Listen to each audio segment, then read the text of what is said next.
presentava o candidato para Cruz de Mérito 2021. Riba dia de bandeira 2 de julho próximo, o governo de Corsau vai entregar Cruz de Mérito. E ainda aqui está de 18 edição. De forma aqui, o governo está dando reconhecimento na pessoa que há e está fazendo atividade na meritória para a comunidade de Corsau. Se você é uma pessoa maior de idade, de nacionalidade holandesa e está viva na Corsau, pode vir na remarca para apresentar um candidato. Para apresentar candidato, você llena um formulário com algum dado de bom mês e informação ampla e valiosa de pessoa que você apresentar. A informação de candidato você está de type.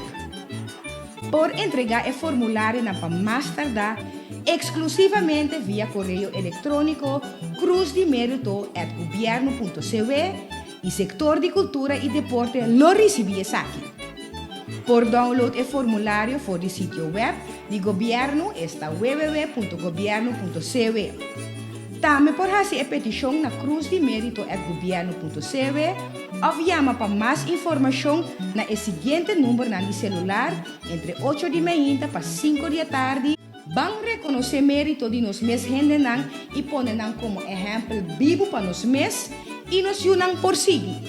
De forma aqui, nós celebrar patriotismo e ajuda a formar base sólido para seguir construir nossa nação.